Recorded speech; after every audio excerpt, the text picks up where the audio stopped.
कड़िया मुंडा की बिगड़ी तबीयत, भगवान महावीर मणिपाल अस्पताल में हुई भर्ती। कड़िया मुंडा से सीएम ने की मुलाकात।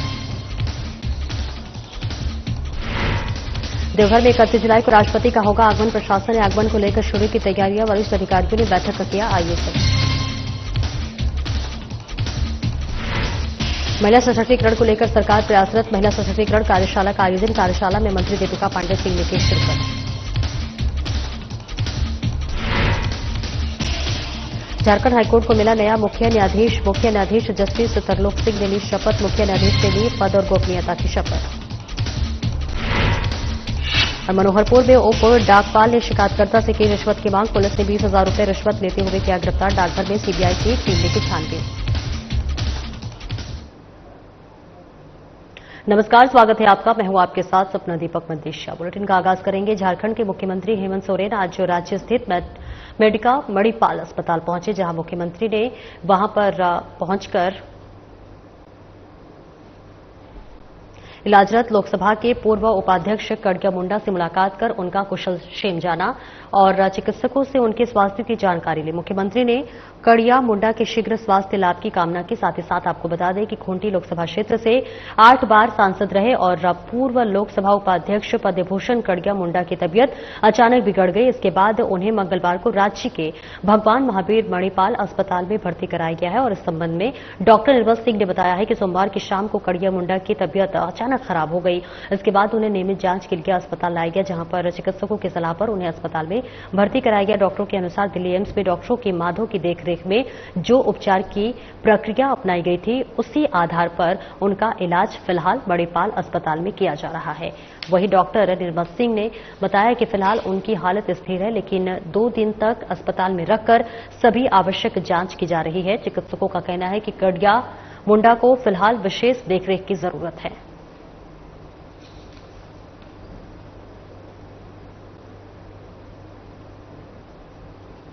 31 जुलाई को देश की राष्ट्रपति द्रौपदी मुर्मू के आगमन को लेकर एक तरफ जहां राज्य सरकार लगातार बैठक कर रही है, वहीं दूसरी ओर जिला प्रशासन की तरफ से भी जोर शोरों से तैयारी की जा रही है। आपको बता दें कि राष्ट्रपति आगमन को लेकर राज्य के वरिष्ठ अधिकारियों ने बैठक की, जिसमें सभी अधिकारियों को आवश्यक दिशा निर्देश दिए गए। राज्य स्तर पर की बैठकें होने के बाद देवघर में जिला प्रशासन की तरफ से भी लगातार बैठक की जा रही है। देवघर के उपायुक्त नमन प्रियेश लकड़ा ने कहा है कि राष्ट्रपति द्रौपदी मुर्मू के 31 जुलाई को प्रस्तावित कार्यक्रम को लेकर तैयारियां लगभग पूरी कर ली गई है। जो थोड़ा बहुत काम बचे हैं उसे भी जल्द ही पूरा कर लिया जाएगा। साथ ही उन्होंने बताया कि विगत 10 जून और 11 जून को राष्ट्रपति का कार्यक्रम था, लेकिन किसी कारण से वो कार्यक्रम स्थगित हो गया। माननीय राष्ट्रपति महोदया का आगमन 21 जुलाई को प्रस्तावित है। उनका कार्यक्रम यह है कि देवघर एयरपोर्ट में उनका आगमन होगा और तत्पश्चात एम्स देवघर में जो उनका प्रथम दीक्षांत समारोह है उसमें वो भाग लेंगी और दीक्षांत समारोह के बाद में सेम डे वो यहाँ से उनका प्रस्थान हो जाएगा। इसके लिए हम लोगों ने मुख्यालय से हमारी समीक्षा बैठक की। आने वाले दिनों में नोडल ऑफिसर्स भी आएंगे और हम लोग इसको तैयारी करेंगे। हालांकि ये जो कार्यक्रम था ये पहले 10 और 11 जून को प्रस्तावित था। इसके लिए हम लोगों ने रूट लाइनिंग एम्स और देवघर एयरपोर्ट में विभिन्न तैयारियां की थी। उसी तैयारियों को हम लोग और भी पूर्ण रूप देंगे और हम लोग सभी से ये भी अपील करेंगे कि माननीय राष्ट्रपति महोदया का चूंकि आगमन होगा तो सभी जो हमारे देवघर के आमजन हैं वो भी बढ़िया से अपने अनुशासन के साथ में रहें, ताकि एक अच्छा मैसेज जाए जिले के तौर पे। और इसके साथ ही हम ये भी कहेंगे कि कोई भी वीआईपी विजिट्स होते हैं या ये सभी श्रावणी मेला का आयोजन किया जा रहा है तो सभी लोग एक अपने अच्छे सिविक इम्यूनिटीज को अच्छे से महिला सशक्तिकरण को लेकर झारखंड की हेमंत सोरेन की सरकार लगातार प्रयासरत है। वहीं ग्रामीण विकास मंत्री दीपिका पांडे सिंह ने महिला सशक्तिकरण कार्यशाला में बतौर मुख्य अतिथि के रूप में शामिल हुई और ये कार्यशाला महिलाओं के संगठन स्वास्थ्य समृद्धि के विकास के लिए लगाया गया है। इस कार्यशाला में भारत के अलग अलग 12 राज्यों से महिलाओं ने स्टॉल लगाया, जिसका मुआयना ग्रामीण विकास मंत्री ने किया। मंत्री दीपिका ने ग्रामीण क्षेत्र की महिलाओं को स्वास्थ्य को लेकर चिंता जाहिर किया है। मंत्री ने साफ तौर पर कहा है कि ग्रामीण क्षेत्रों की महिलाओं को बेहतर स्वास्थ्य की जरूरत है। इनके साथ ही महिलाओं को आत्मनिर्भर बनाने की दिशा में सरकार हर संभव प्रयास कर रही है। वहीं अलग अलग राज्यों आई महिलाओं ने भी स्वरोजगार की आत्मनिर्भरता बताया। कहा कि इन व्यवस्थाओं से महिलाओं को बाजार का रास्ता मिलता है तो वहीं उनकी आमदनी अच्छी होने से आत्मनिर्भरता भी बढ़ती है। ये हमारे प्रोडक्ट है, ग्रीन टीज है और मोटे अनाज के बनाए हुए लड्डू, बर्फी है, एप्रिकॉट ऑयल है और मतलब ग्रीन टीज 2 तरह की है और तुलसी अर्क है, जैम है। जैम हमारा सीजनल होता है, सीजनल फ्रूट है तो फ्रेश है अभी जैम। और हाँ, ये हमारे एसएचजी की महिलाएं बनाती है, ये हम सब बनाते हैं और इसकी सेल हमारी बहुत ज्यादा अच्छी होती है। और ये साथ में स्क्वैश है, जो हमारे जो हिमाचल का जो फूल है बुरांश, उसका स्क्वैश है विदाउट शुगर, इसमें हमने हनी ऐड किया हुआ है। और ये हमारा स्टेट ऑफिस का है जो इस तरह की पैकिंग करते हैं वो। और वो लोग मतलब ये हमारा ब्रांड है हिमाचल का, ये लोग ऑनलाइन अगर आप ऑर्डर करना चाहो तो ये ऑनलाइन भी आपको मिलते हैं। देखिए सर, जब हम ये प्रोडक्ट बनाते हैं तो शुरुआत तो पहले लॉस भी होता है, लेकिन जब ये अब हमने सेल करना शुरू किया, अब दीदियों को कॉन्फिडेंस है, अब वो सेल भी करती है और इस तरह के स्टॉल भी लगाती है और अच्छी उनकी आय भी हो रही है। देखिए, बहुत गर्व की बात है कि झारखंड को इस रीजनल मीट को होस्ट करने का मौका मिला। भारत सरकार ने 14 राज्यों के जो डेलीगेट हैं उनके लिए कार्यक्रम करने के लिए झारखंड का चयन किया और मुझे बहुत खुशी है कि झारखंड के जो JSLPS के बेस्ट प्रैक्टिसेस हैं उनकी सराहना हो रही है और अन्य राज्य से जो हमारे डेलीगेट्स आए हैं उनके यहाँ के बेस्ट प्रैक्टिसेस को बता रहे हैं, जिसका फायदा झारखंड को मिलेगा। इस तरह का एक कार्यक्रम के लिए भारत सरकार और मौके देगा, हम लोग इस बात की इच्छा करते हैं। और जो JSLPS की बहनों ने, जो हमारी 32 लाख बहनों ने जो एक के बाद एक बड़े बड़े जो अचीवमेंट्स किए हैं, एक एक माइलस्टोन अचीव किया है, उसके लिए मैं उनको बधाई देना चाहती हूँ। चाहे वो 2 करोड़ आम की बागवानी के पेड़ लगाने की बात हो, उसको एक्सपोर्ट करने की बात हो, या फिर जोहार मिशन के तहत जो वर्ल्ड बैंक के सहयोग से बहनों ने करोड़पति बनने का काम किया है, उन बातों के लिए मैं उनको बधाई देती हूँ। और मैं ये मानती हूँ कि राज्य सरकार की किसी भी योजना को अगर प्रभावी रूप से लागू करना है तो अगर हमारी समूह की बहनों की मदद ली जाएगी तो वो घर घर तक सरकार की बनाई योजनाओं का अच्छे से क्रियान्वयन हो सकता है। झारखंड हाईकोर्ट के नवनियुक्त मुख्य न्यायाधीश जस्टिस तरलोक सिंह चौहान ने बुधवार को पद एवं गोपनीयता की शपथ ली। राजभवन स्थित बिरसा मंडप में आयोजित समारोह में राज्यपाल संतोष गंगवार ने उन्हें शपथ दिलाई। इस अवसर पर झारखंड हाईकोर्ट के न्यायाधीश, वरिष्ठ प्रशासनिक अधिकारी, अधिवक्ता और अनेक गणमान्य अतिथि मौजूद रहे। जस्टिस चौहान झारखंड हाईकोर्ट के 17वें मुख्य न्यायाधीश बने। शपथ ग्रहण के साथ ही उन्होंने अपने दायित्वों का कार्यभार संभाल लिया। समारोह के उपरांत वे सीधे झारखंड हाईकोर्ट पहुंचे, जहां उन्होंने विधिवत रूप से पदभार ग्रहण किया। मुख्य न्यायाधीश के रूप में जस्टिस चौहान के आगमन से न्यायिक प्रणाली में नई ऊर्जा और दिशा आने की उम्मीद जताई जा रही है। न्यायिक समुदाय और अधिवक्ताओं के बीच उनके स्वागत को लेकर उत्साह का वातावरण देखा गया। आपको बता दें कि जस्टिस तरलोक सिंह चौहान हिमालय प्रदेश हाईकोर्ट में वरिष्ठतम न्यायाधीशों में शामिल थे। उन्होंने अपनी स्कूली शिक्षा शिमला से पूरी की। इसके बाद पंजाब यूनिवर्सिटी चंडीगढ़ से कानून की पढ़ाई की।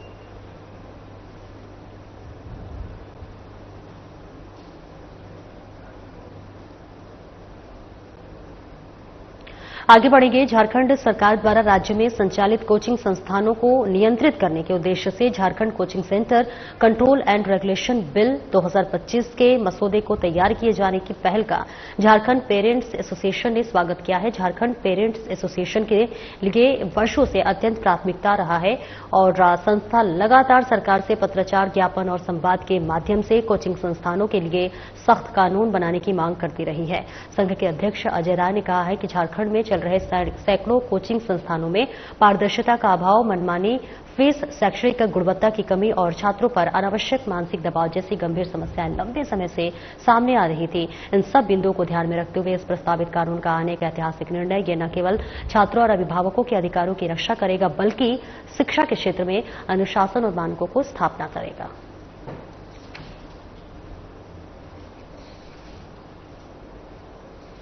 Coaching centre control and regulation bill के आने से जो कोचिंग सेंटरों की जो मनमानी है उस पर लगाम लगेगी और लगातार इसकी मांग झारखंड पेरेंट्स एसोसिएशन की ओर से किया भी जा रहा था। हम लोगों ने कई ज्ञापन और पत्राचार जो है झारखंड सरकार से की थी कि कोचिंग सेंटर के ऊपर में जो मनमानी उनकी है, जो लगातार वो जो अभिभावकों को जो शोषण किए जा रहे हैं उसके ऊपर में लगाम लगनी चाहिए। दूसरे राज्यों के जो छात्र हैं अगर अच्छे प्रदर्शन करते हैं तो उनका पोस्टर हमारे राज्य में लगता था और उसके नाम पर हमारे छात्रों को भ्रमित करके उनका नामांकन लिया जाता था। तो ऐसे चीजों पर लगाम लगनी चाहिए और मैं झारखंड सरकार से यह मांग करूंगा कि जो प्रस्ताव लाया जा रहा है उस प्रस्ताव में, उस एक्ट में फीस नियंत्रण के लिए भी प्रावधान बनाया जाना चाहिए ताकि जिस कोचिंग सेंटर का जो परफॉर्मेंस हो, जो प्रदर्शन हो, उसके आधार पर फीस का भी नियंत्रण होना चाहिए। ये नहीं कि दूसरे जगह का पोस्टर दिखला करके, दूसरे जगह का बैनर दिखला करके ये जो दिग्भ्रमित करने का कोशिश कर रहे थे उसके ऊपर में लगाम लगनी चाहिए। सीबीआई ने पश्चिमी सिंहभूम चाईबासा के मनोहरपुर उप डाकघर के उप डाकपाल दिलीप सिंह मीणा को 20,000 रुपए रिश्वत लेते हुए गिरफ्तार कर लिया है। उप डाकपाल द्वारा शिकायतकर्ता से 1,18,000 रुपए रिश्वत मांगी गई थी और वहीं शिकायतकर्ता ने बताया कि दिलीप सिंह मीणा पहली किस्त के रूप में 20,000 रुपए की राशि लेने पर सहमत हुआ था और आपको बता दें कि उप डाकपाल द्वारा यह रिश्वत एजेंटों के माध्यम से किए गए निवेश पर मिलने वाले कमीशन के एवज में मांग की गई थी। इसके चलते उप डाकपाल को गिरफ्तार करने के बाद देर तक मनोहरपुर उप डाकघर में सीबीआई की टीम ने छानबीन की।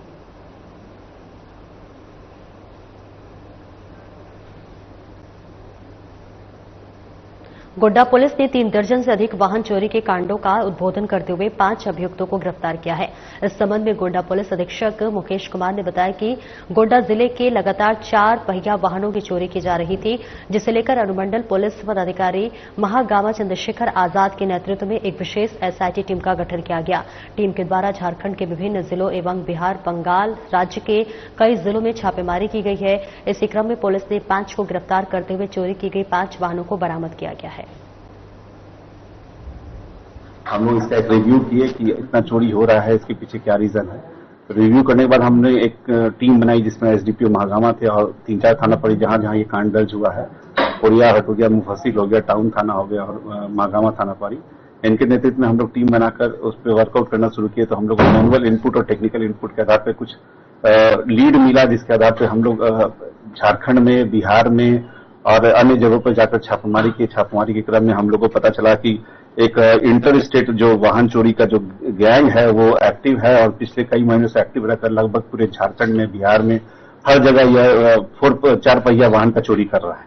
इसमें जो मेन गिरफ्तार अभियुक्त हुए हैं उसमें 5 लोग हैं। अजय कुमार चौधरी जो कोडरमा का रहने वाला है, जीतू श्रीवास्तव जो रघुनाथपुर जिला मुजफ्फरपुर का रहने वाला है, संतोष कुमार हिरोडी गिरिडीह का रहने वाला है, साजन कुमार मनिहारी जिला मुजफ्फरपुर का रहने वाला है, चंद्रशेखर ठाकुर चंदवा जिला लातेहार का रहने वाला है। इनका काम है कि ये एक गैंग है, ये एक अपना टीम लेकर चलते हैं और जो भी स्कॉर्पियो, बोलेरो, पिकअप जो दिखता है उसमें ये लोग बैक डोर से उसका जो लॉक होता है उसको तोड़ देते हैं। बैक डोर को अगर स्कॉर्पियो को तोड़ते हैं तो उसमें सायरन नहीं बजता है। बाकी 4 व्हीलर में सायरन कनेक्टेड है लेकिन स्कॉर्पियो का बैक डोर में सायरन नहीं रहता है। उसको तोड़ के एंट्री करते हैं, उसका जीपीएस डिस्कनेक्ट कर देते हैं और उसका जो सायरन है उसको डिस्कनेक्ट। गुमला जिले के एकमात्र सबसे बड़े सदर अस्पताल में 1 वर्षीय मासूम बच्चे की मौत सिस्टम के मार के कारण हो गई।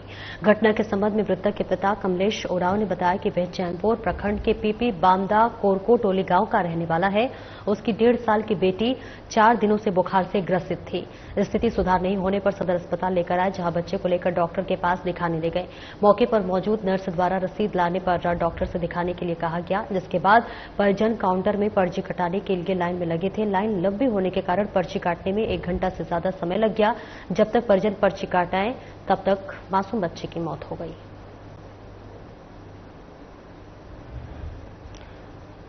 बेहद दुखद खबर और बेहद दुखद तस्वीर, जहां आपको बताते चले कि एक सदर अस्पताल में 1 वर्षीय मासूम की मौत सिर्फ इसलिए हो गई क्योंकि उसको समय पर इलाज नहीं मिल पाया। रसीद नहीं होने पर समय से इलाज नहीं हुआ। मृतक के पिता ने भी इस पूरे मामले की जानकारी दी है। तस्वीरें आपको गुमला से दिखा रहे हैं, जहां गुमला जिले के एकमात्र सबसे बड़े सदर अस्पताल में 1 वर्षीय मासूम बच्चे की मौत सिस्टम की मार की वजह से हुई है। घटना के संबंध में मृतक के पिता कमलेश ओराव ने बताया कि वे चैनपुर प्रखंड के पीपी बामदा कोरको टोली गांव का रहने वाला है और उसकी 1.5 साल की बेटी 4 दिनों से बुखार से पीड़ित थी और इस वजह से स्थिति में सुधार नहीं हुआ, जिस वजह से उसकी मौत हो गई।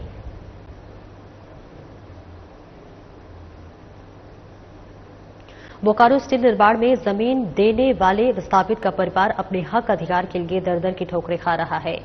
जिसके कारण वे प्रशासन को आत्मदाह करने की धमकी दे रहे हैं। मामला डीपीएलआर कार्यालय के द्वारा दिए गए पुनर्वास के लिए 10 डिसमिल जमीन का है, जो विस्थापित दूली रजवार को 2007 में दी गई है, लेकिन अब प्रतापपुर साइट में स्थित उक्त जमीन पर रंजित महतो नाम के व्यक्ति के द्वारा 2011 का पर्चा दिखाकर जबरन घर बनाया जा रहा है, जिसके कारण न्याय के लिए विधवा सुलोचना देवी दर दर भटक रही हैं।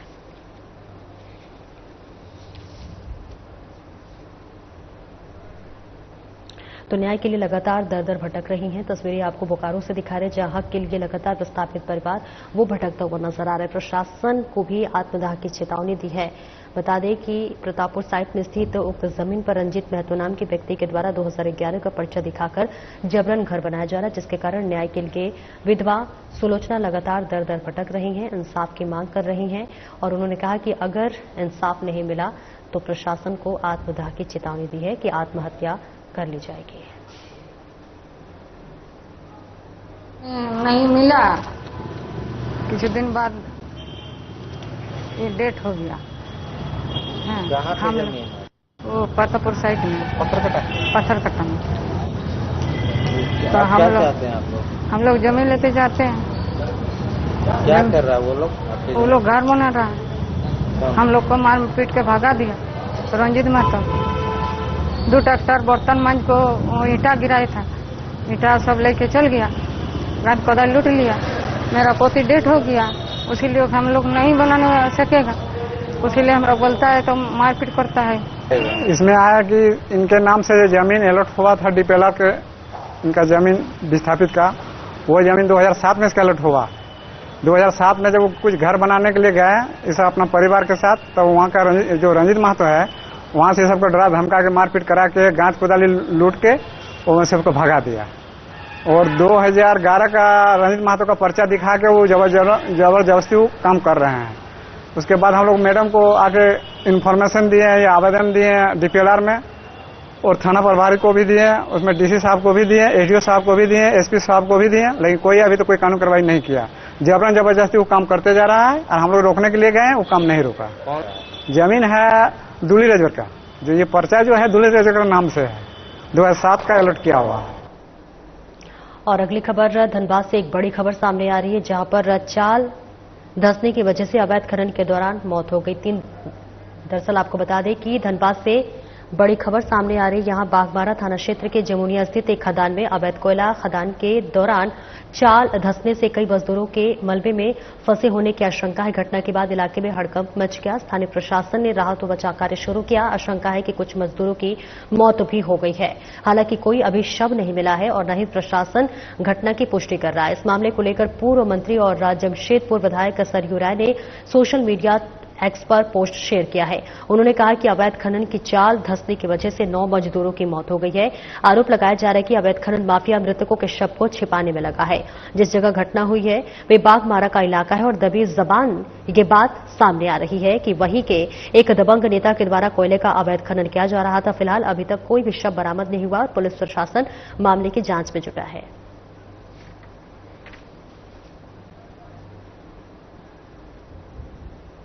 आगे बढ़ेंगे। पाकुड़ नगर थाना पुलिस ने गुप्त सूचना के आधार पर बड़ी कार्रवाई करते हुए अवैध लॉटरी कारोबार का पर्दाफाश किया है। इस अभियान में 4 लोगों को गिरफ्तार किया गया है। आपको बता दें कि पुलिस ने आरोपियों के पास से लैपटॉप, प्रिंटर, रेलवे की चादरें, नगद राशि समेत लॉटरी से जुड़ा भारी मात्रा में सामग्री बरामद किया है। वहीं नगर थाना प्रभारी प्रयागदास ने बताया है कि एसपी को क्षेत्र में अवैध लॉटरी बिक्री की गुप्त जानकारी मिली थी। सूचना मिलते ही पाकुड़ एसडीपीओ दयानंद आजाद के नेतृत्व में एक विशेष छापेमारी दल का गठन किया गया और बुधवार को कार्रवाई को अंजाम दिया गया। तो वहीं पुलिस ने मामले की आगे की जांच शुरू कर दी है। पुलिस अधीक्षक महोदया पाकुड़ के निर्देश पर अनुमंडल पुलिस पदाधिकारी महोदय पाकुड़ के नेतृत्व में एक टीम गठन किया गया। पाकुड़ में अवैध लॉटरी के खरीद बिक्री एवं भंडारण के विरुद्ध एक विशेष अभियान चलाया गया, जिसमें पाकुड़ नगर थाना क्षेत्र के विभिन्न जगहों पर छापामारी विशेष किया गया, जिसमें 4 लोगों को गिरफ्तारी की गई। उसके पास से व्यापक पैमाने पर लॉटरी के टिकट, पैसे, लैपटॉप, मोबाइल एवं अन्य सामग्री बरामद की गई। इसके अतिरिक्त एक निरंजन कुमार राय अभियुक्त के पास से रेलवे के बेडशीट बरामद की गई है। उसके लिए विशेष अधिनियम के तहत कांड दर्ज किया। 12वीं की पढ़ाई अंगीभूत महाविद्यालय में राज्यपाल के आदेश पर बंद किए जाने के खिलाफ छात्रों में आक्रोश देखा जा रहा है। चास कॉलेज में दाखिला किए गए 11वीं के बच्चे उपायुक्त से मुलाकात करने उपायुक्त कार्यालय पहुंचे। हालांकि बोकारो उपायुक्त के जिले से बाहर रहने के कारण छात्रों की उनसे मुलाकात नहीं हो पाई है। छात्रों का कहना है कि हम लोगों ने 11वीं की पढ़ाई के लिए महाविद्यालय में दाखिला ले लिया है, लेकिन अब दूसरी जगह नाम लिखाकर पढ़ाई करने की बात कॉलेज प्रशासन के द्वारा कहा जा रहा है। कि हम लोग एडमिशन ओपनिंग था इसीलिए हम लोग एडमिशन करवा लिए, लेकिन अभी पता चल रहा है कि एडमिशन बंद हो चुका है, तो अब हम लोग जाए तो जाएगा। अभी कहाँ आई हो? सर चास कॉलेज में हम लोग का एडमिशन अभी कहाँ आई? DC office. सर हम लोग को जवाब चाहिए कि आखिरकार हम लोग का एडमिशन होगा कहाँ। अगर कोई जवाब नहीं मिलता है सरकार के द्वारा फिर तो सर हम लोग का भविष्य तो पूरा खराब हो जाएगा। अगर हम लोग चास कॉलेज में एडमिशन कर रहा है और अभी बंद हो चुका है, तो बोल रहा है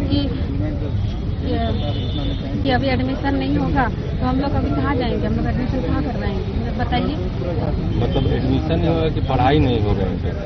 इंटर का पढ़ाई ही नहीं होगा तो हम लोग का अभी कहाँ जाएंगे? बोल रहा है कि चास कॉलेज में होगा ही नहीं, तो हम लोग कहाँ जाएंगे? कौन सा कॉलेज में जाएंगे? झारखंड का सबसे जो भी गर्मशील मुद्दा है उसको लेकर आज हम डीसी ऑफिस आए हैं। बीते 2-2.5 साल से हम इंटरमीडिएट का लगातार लड़ाई लड़ रहे हैं और लड़ाई लड़ते लड़ते मैंने इंटरमीडिएट का नामांकन सारे अंगीभूत कॉलेज में वापस से चालू करवाया, लेकिन राज्यपाल का अचानक एक आदेश आता है कि अब इंटर की पढ़ाई चास महाविद्यालय चास समेत अन्य अंगीभूत कॉलेज में नहीं होगी। तो सबसे बड़ा गर्म मुद्दा अभी यही है कि जो बच्चे चास महाविद्यालय चास में 11th पे नामांकन ले लिए, अब उनके साथ क्या होगा? इनको अपना भविष्य के बारे में पता ही नहीं कि हम अब पढ़ेंगे कहाँ, जाएंगे कहाँ।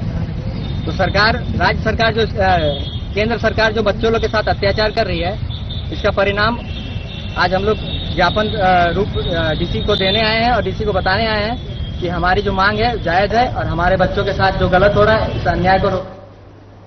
और खबर मसौड़ी के लहसुना थाना क्षेत्र से, जहां पर थानाध्यक्ष खुशबू खातून की अगुवाई में शराब माफियाओं के खिलाफ लगातार कार्रवाई जारी है। इस कार्रवाई से क्षेत्र के शराब माफियाओं में हड़कंप मच गया है। इसी क्रम में उन्होंने थाना क्षेत्र के गुरु पतिचक और चप्पुर गांव के बांध पर छापेमारी की। छापेमारी के दौरान अवैध रूप से बनाए जा रहे 2000 देसी जावा महुआ को बंदिश किया गया। खबर बिहार के समस्तीपुर से, जहां पर मोहिउद्दीन नगर थाना क्षेत्र के विशनपुर रबेरी पंचायत में सरपंच सुनील कुमार राय की गोली मारकर हत्या कर दी गई। घटना मठियोर गांव की है। बताया जा रहा है कि हमलावरों ने 10 राउंड से अधिक फायरिंग की। समस्तीपुर एसपी अरविंद प्रताप सिंह के नेतृत्व में आरोपियों की गिरफ्तारी के लिए छापेमारी शुरू कर दी गई है। वह स्थानीय लोगों ने प्रशासन से जल्द आरोपियों को पकड़ने की मांग की है। एक घटना क्या हुआ उस समय हम लोग नहीं थे, ठीक है। जब हम लोग सो रहे थे तो बाद में फोन किया या हल्ला हुआ तो हम लोग सुन के आए। तब तक सरपंच साहब को लोग वहां से लेके चले आया था। प्रशासन लोग, हम लोग भी गए वहां पर, तो इस दरवाजा पर चौकी पर रखा हुआ था। वहां से हम लोग प्रशासन के साथ उठा के मोहिउद्दीननगर लाए। मोहिउद्दीननगर में इलाज हुआ, उसके बाद वहां से रेफर किया गया, यहाँ आया, यहाँ से रेफर करके दरभंगा जा रहा है। और सरपंच साहब को क्या है? सरपंच साहब तो स्क्वायर कर गए। कैसे उसको गोली लगा हुआ है। मोहिउद्दीननगर थाना अंतर्गत मठियोर गांव में सुनील सिंह यहाँ के सरपंच हैं और उनके पटीदार का नाम है विपिन राय। दोनों आपस में गोतिया हैं। ये विपिन सरपंच का जो एक ड्राइवर है सजीवन राय, उसी को लेकर के दोनों पक्षों में बाताबाती हुई और बाताबाती होने के बाद जो है झगड़ा उग्र रूप लिया और गोलीबारी चली है, जिसमें सरपंच को गोली लगी है और इधर से भी विपिन राय इंजर्ड हैं। दोनों को इलाज हेतु पुलिस तुरंत पहुंची है और लेकर के गई है सदर अस्पताल समस्तीपुर में। स्थिति सामान्य है और इस पर नजर रखी जाए। सोशल मीडिया पर वीडियो को वायरल होने की होड़ में अब लोग अपनी और दूसरों की सुरक्षा से खिलवाड़ करने लगे और ऐसा ही एक मामला समस्तीपुर जिले के रोसड़ा थाना क्षेत्र से सामने आया है, जहां पर एक युवती का देसी कट्टा लहराते हुए डांस करने का वीडियो सोशल मीडिया पर तेजी से वायरल हो रहा है, जिसमें एक युवती भोजपुरी गाने की धुन पर हाथ में देसी कट्टा लिए हुए थिरकती हुई नजर आ रही है। वीडियो सामने आने के बाद पुलिस विभाग सक्रिय हो गया है। पुलिस अधिकारियों का कहना है कि इस तरह की हरकतें कानून व्यवस्था के लिए खतरा है। वैसे साधना प्लस न्यूज वायरल वीडियो की पुष्टि नहीं करता है।